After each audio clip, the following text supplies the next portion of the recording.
अब हम पूर्ण आंतरिक परावर्तन के कई अनुप्रयोग देखते हैं। सबसे पहले पूर्ण परावर्तक प्रिज्म के रूप में। पूर्ण परावर्तक प्रिज्म एक्चुअली एक राइट एंगल्ड आइसोस्केलस प्रिज्म होता है। मतलब इसमें एक कोण 90 डिग्री का और इसकी दो भुजाएं बराबर होती हैं। मतलब दो भुजाएं बराबर होंगी मतलब बाकी दोनों कोण भी बराबर होंगे, यानी कि इसमें से एक कोण 90 डिग्री का होगा और बाकी दोनों कोण 45-45 डिग्री के होते हैं। अब इस प्रिज्म को हम अलग अलग तरीके से प्रकाश के मोड़ने में उपयोग करते हैं। सबसे पहले हम देखें कि जो प्रिज्म है वो कांच का बना होता है और इस प्रिज्म के कांच का अपवर्तनांक म्यू बराबर हम 1.5 लेते हैं। जो कांच और वायु के पेयर के लिए यानी कि कांच का जो अपवर्तनांक होता है निरपेक्ष वो 1.5 होता है। अब इसका अपवर्तनांक 1.5 है तो इसके अनुसार हम देखते हैं साइन IC बराबर होता है 1/μ।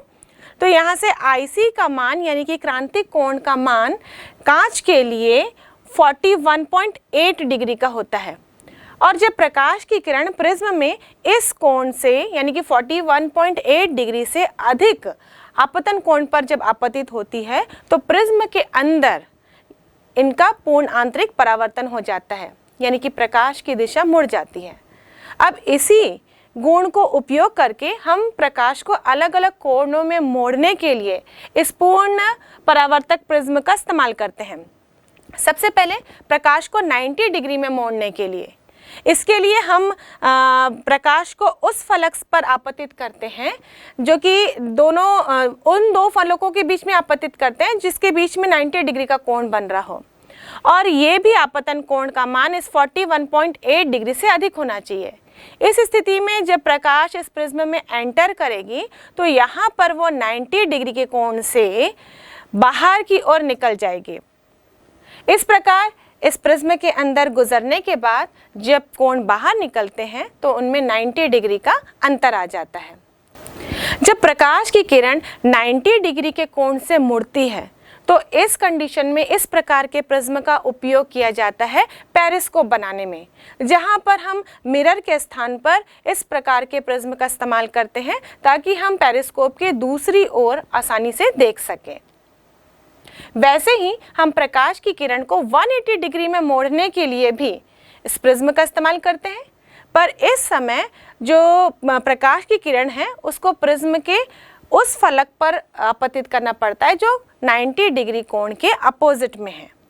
इस प्रकार हम प्रिज्म को रखेंगे और जब प्रकाश की किरण इस प्रिज्म के फलक पर आपतित होगी कितने कोण से 41.8 डिग्री के अधिक कोण से, तो यहाँ पर हम लोगों ने इसको 90 डिग्री के कोण से अंदर डाला है यहाँ पर इस फलक पर। तो यहाँ दूसरे फलक पर जहाँ पर प्रकाश किरण पड़ेगी वहाँ से ये 90 डिग्री के कोण से बेंड हो जाएगी, फिर दूसरे फलक पर पड़ेगी और वही 90 डिग्री के कोण से बेंड होगी और बाहर निकलेगी। पर यहाँ पर जो किरण बाहर निकल रही है आप देख सकते हो, जो किरण ऊपर थी वो नीचे आ गई है और जो नीचे थी वो ऊपर आ गई है। इसका मतलब जो प्रतिबिंब बनेगा वो उल्टा बनेगा। तो इस स्थिति में प्रिज्म का इस्तेमाल किया जाता है बाइनोक्यूलर बनाने में। अब नेक्स्ट में हम प्रकाश की किरणों को प्रिज्म से ऐसे गुजारेंगे कि जो उल्टा प्रतिबिंब है वो सीधा हो जाए और इस प्रकार के प्रिज्म को हम इरेक्टिंग प्रिज्म के नाम से भी जानते हैं क्योंकि यहाँ पर उल्टा प्रतिबिंब सीधा हो जाता है। यहाँ पर हम प्रकाश की किरणों को उन्हीं फलक पर आपतित करेंगे जिनके बीच में 90 डिग्री का कोण बन रहा है। अब ये प्रकाश की किरण इस प्रिज्म के अंदर गई, यहाँ पर ये अपवर्तन हुआ प्रकाश की किरणों का और यहाँ पर फलक पे हम देख रहे हैं तो यहाँ पूर्ण आंतरिक परावर्तन की घटना होगी और प्रिज्म फिर दूसरे फलक से टकराते हुए प्रिज्म से बाहर निकल जाएगी। तो हम देख सकते हैं जो किरण ऊपर की ओर थी वो यहाँ पर नीचे की ओर आ गई है और जो किरण नीचे की ओर आपतित थी, नीचे पर आपतित थी, वो जब निर्गत हो रही है तो वो ऊपर की ओर आ रही है। तो यहाँ पर भी जो प्रतिबिंब बनेगा वो बिल्कुल उल्टा बनेगा, डायरेक्शन तो सेम होगी। मतलब एक प्रिज्म के एक फलक में हमने किरण को आपतित किया और दूसरे फलक पे हमको प्रतिबिंब प्राप्त होगा, पर ये प्रतिबिंब उल्टा प्राप्त होगा। तो इस प्रकार के प्रिज्म का उपयोग किया जाता है प्रोजेक्शन लालटेन बनाने में। पूर्ण आंतरिक परावर्तन का एक और अनुप्रयोग है जिसे हम प्रकाशिक तंतु के नाम से जानते हैं, यानी कि ऑप्टिकल फाइबर। ऑप्टिकल फाइबर वास्तव में एक ऐसे वायर्स होते हैं या फाइबर्स होते हैं जिसकी सहायता से हम सिग्नल को दूर तक भेज सकते हैं। यहाँ पे प्रकाश सिग्नल काफ़ी दूर तक भेजा जा सकता है, चाहे वो वायर टेढ़ा मेढ़ा हो या सीधा हो। हम ये जानते हैं कि प्रकाश सिग्नल सरल रास्ते में गमन करती है। अगर हम एक पाइप लें और एक टॉर्च लगाएं तो हम देखते हैं कि अगर पाइप सीधी होगी तो टॉर्च की किरणें पाइप के दूसरी ओर तक नजर आएंगी, लेकिन यदि पाइप मुड़ गया और कई बार मुड़ा होगा तब हम देखते हैं कि प्रकाश की किरण पाइप के दूसरी ओर से दिखाई नहीं दे रही है, क्योंकि प्रकाश सरल रेखा में गमन करती है। लेकिन हम ऑप्टिकल फाइबर का इस्तेमाल करके प्रकाश की किरणों को दूर तक भेज सकते हैं, चाहे रास्ता टेढ़ा मेढ़ा क्यों ना हो। अब हम देखते हैं कि प्रकाशिक तंतुओं को बनाया कैसे जाता है। प्रकाशिक तंतु में मुख्यतः 3 भाग होते हैं। एक होता है क्रोड, क्लैडिंग और सुरक्षात्मक जैकेट। जो क्रोड होता है वो प्लास्टिक, सिलिका या फिर कांच का बना होता है, चाहे वो किसी भी शेप का हो। कभी कभी ये वायर के रूप में होता है, कभी सीधा होता है, कभी टेढ़ा मेढ़ा भी हो सकता है। इसका अपवर्तनांक 1.5 होता है, जिसके ऊपर एक परत चढ़ाई जाती है कांच या प्लास्टिक की, जिसको हम क्लैडिंग के नाम से जानते हैं। और इसका अपवर्तनांक इस क्रोड के अपवर्तनांक से कम होता है, लगभग 1.48।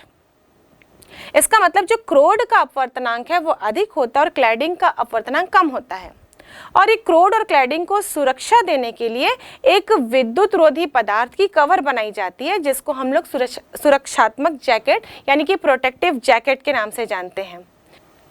ये विद्युत रोधी पदार्थ की बनी हुई सुरक्षात्मक जैकेट इस क्रोड और क्लैडिंग को सुरक्षा देने के लिए बनाई जाती है। जब प्रकाश की सिग्नल अल्प कोण से इस ऑप्टिकल फाइबर के अंदर प्रवेश करती है तो चूंकि अंदर की क्रोड का अपवर्तनांक अधिक है और बाहर क्लैडिंग का अपवर्तनांक कम है, तो प्रकाश की किरण जब इस कांच की सतह पर पड़ती है, इस अंतरापृष्ठ पर पड़ती है, तो सघन से विरल माध्यम में प्रवेश कर रही होती है। और सघन से विरल माध्यम में प्रवेश करे और इसका आपतन कोण का मान क्रांतिक कोण के मान से अधिक हो तो यहाँ पर पूर्ण आंतरिक परावर्तन की घटना हो जाती है। इस प्रकार ये प्रकाश की किरण टकराकर वापस क्रोड के अंदर ही आ जाती है। फिर क्रोड के दूसरे हिस्से में जहाँ ये प्रकाश की किरण टकरा रही है वहाँ पर फिर पूर्ण आंतरिक परावर्तन की घटना होगी, क्योंकि स्थिति तो सेम है। यहाँ पर भी क्रोड का अपवर्तनांक अधिक है क्लैडिंग की तुलना में। फिर दोबारा पूर्ण आंतरिक परावर्तन होगा और इस प्रकार ये पूर्ण आंतरिक परावर्तन की घटना लगातार चलती रहेगी जब तक प्रकाश की किरण इस प्रकाशिक तंतु से बाहर ना निकल जाए। क्लैडिंग प्रकाश ऊर्जा को एब्जॉर्ब नहीं करता, इसलिए जो प्रकाश ऊर्जा हमने दी है वो पूरी की पूरी इस पाइप से, इस ऑप्टिकल फाइबर से बाहर निकलती है, जिससे कि जो सिग्नल है वो सुरक्षित रहता है। इस प्रकार इस प्रकाशिक तंतु की सहायता से प्रकाश सिग्नल को काफी दूर तक भेजा जा सकता है बिना किसी रुकावट के, बिना किसी लॉस के। इस प्रकाशिक तंतु का उपयोग हम अलग अलग क्षेत्रों में करते हैं, जैसे कि टेलीकम्युनिकेशन यानी कि दूर संचार में हम सिग्नल को भेजने के लिए प्रकाशिक तंतु का इस्तेमाल करते हैं, ताकि ये सिग्नल काफ़ी दूर तक बिना किसी इंटरप्शन के, बिना किसी रुकावट के जा सके और जो सिग्नल हमने भेजा है वो सिग्नल हमको वैसे का वैसा प्राप्त हो सके। इस प्रकाशिक तंतु से सिग्नल भेजने का एक फ़ायदा और है कि इसमें हम लोग 2-4 प्रकाश सिग्नल को एक साथ भेज सकते हैं। ये आपस में मिलते नहीं हैं, इसे अलग अलग आपतन कोण से अंदर डाला जाता है प्रकाशिक तंतु के और उसी प्रकार इसमें पूर्ण आंतरिक परावर्तन की घटना होती है और ये बाहर 2-4 सिग्नल एक साथ हम प्राप्त कर सकते हैं एक ही तार में। जबकि हम विद्युत सिग्नल भेजते हैं तो एक बार में एक ही सिग्नल उस तार की सहायता से भेजा जा सकता है। विद्युत सिग्नल को भी ऑप्टिकल फाइबर की सहायता से भेजा जा सकता है, पर इसके लिए हम उपयोग करते हैं ट्रांसड्यूसर का। ट्रांसड्यूसर एक ऐसा उपकरण है जो विद्युत सिग्नल को प्रकाश सिग्नल में कन्वर्ट करता है। विद्युत सिग्नल को प्रकाश सिग्नल में कन्वर्ट करके ऑप्टिकल फाइबर की सहायता से इस सिग्नल को भी दूरस्थ स्थान तक भेजा जा सकता है। इस प्रकाशिक तंतु का उपयोग मेडिकल फील्ड में भी किया जाता है। हमने देखा है कि जब पेट संबंधी या अंदरूनी कोई समस्या होती है तो डॉक्टर एंडोस्कोपी को सजेस्ट करते हैं। उसमें क्या होता है, एक वायर होती है जिसको मुंह के जरिए अंदर अपनी आंतों में, पेटों में डाला जाता है और वहाँ से पूरे इमेजेस वो इकट्ठा करता है, क्योंकि उसमें एक कैमरा लगा होता है जो कि वहाँ की फ़ोटोज़ टीवी स्क्रीन पर या डॉक्टर के लैपटॉप स्क्रीन पर फोकस करता है, दिखाता है। तो जो पेट से आने वाली किरणें हैं उस कैमरे से होती हुई उस स्क्रीन पर कैसे नज़र आती हैं, वो इसलिए क्योंकि जो ऑप्टिकल फाइबर है वहाँ पर वो कितना भी मुड़ जाए गले के अंदर, जो हमारी गले की नली, मतलब ये ओसोफेगस होती है, नली होती है, वहाँ कितना भी मुड़ जाए, अगर ऐसे ही कोई सिग्नल होता तो मुड़ने के कारण वो बाहर नहीं आ पाता। लेकिन यहाँ पर ऑप्टिकल फाइबर यानी कि प्रकाशिक तंतुओं को उपयोग करते हैं जिससे कि बाहर तक वो किरणें एज इट इज़ आती हैं जो कि पेट के अंदर दिखाई दे रही हैं। इस प्रकार अंदर होने वाली किसी भी बीमारी का आसानी से पता लगाया जा सकता है। इस प्रकाशिक तंतु का इस्तेमाल प्रतिबिंबों को दूरस्थ स्थान तक भेजने के लिए भी किया जाता है। इस प्रकाशिक तंतु का इस्तेमाल सजावट के लिए भी किया जाता है। आपने इस प्रकार के लैंप देखे होंगे जो कि खूबसूरत गुच्छेदार फूल के रूप में दिखाई देते हैं। जब पहले मैं भी इन लैंप्स को देखती थी तो मैं सोचती थी कि हर तार के लास्ट में छोटे छोटे बल्ब लगे होंगे कि जो जलता होगा, लेकिन जब मैंने इस लैंप को करीब से देखा तो इसके कॉर्नर में, साइड में, इसके एंड में कोई भी बल्ब नहीं होता। तो यहाँ पर रोशनी कैसे आती है? जब मेरे घर में ये बल्ब टूट गया था, ये लैंप टूट गया था, तब मैंने इसके देखा कि इसके केंद्र में बस एक बल्ब रहता है जो जलता है और जो रंग भी बदलता है, लेकिन ये कॉर्नर तक के लाइट्स कैसे वहाँ पर दिखाई दे रहे हैं? तो वास्तव में जो वायर्स दिख रही हैं इस लैंप में, ये वायर साधारण नहीं है बल्कि ये ऑप्टिकल फाइबर हैं, और जो नीचे का प्रकाश जल रहा है इस लैंप के केंद्र में, वो प्रकाश कॉर्नर तक आसानी से पहुँच जा रहा है और हमको ऐसा प्रतीत हो रहा है कि हर वायर के कॉर्नर में एक एक बल्ब हो। तो इस प्रकार ऑप्टिकल फाइबर्स के कई उपयोग हमने देखे। अब हम इस पाठ से जुड़े कुछ आंकिक प्रश्नों को हल करेंगे। प्रश्न पहला, पृथ्वी अपने अक्ष पर एक घूर्णन करने के लिए 24 घंटे लेती है। सूर्य के सापेक्ष पृथ्वी से देखे जाने पर 1 डिग्री विस्थापन होने में कितना समय लगता है? हम जानते हैं एक घूर्णन करने में पृथ्वी 360 डिग्री के कोण से घूम जाती है, यानी कि 360 डिग्री के कोण से घूमने में लगने वाला समय 24 घंटे होगा।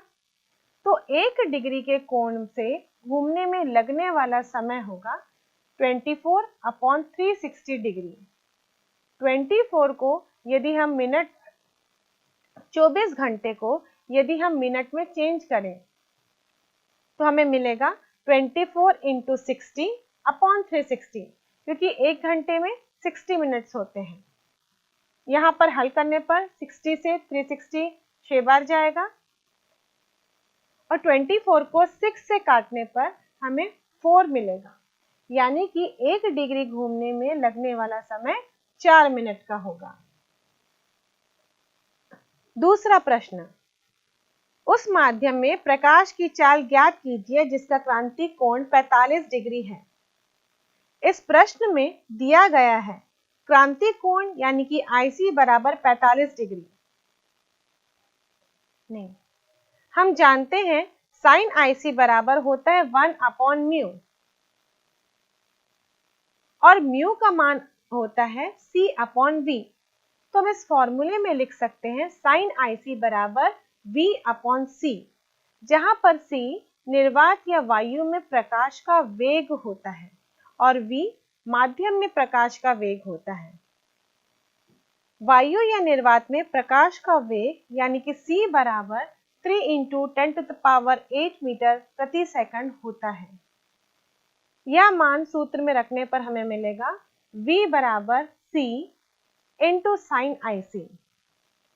C का मान रखने पर 3 × 10⁸ × sin 45। हम जानते हैं sin 45 का मान होता है 1/√2 और ये मान इस समीकरण में रखने पर 3 × 10⁸ × 1/√2, 1/√2 का मान होता है 1.414।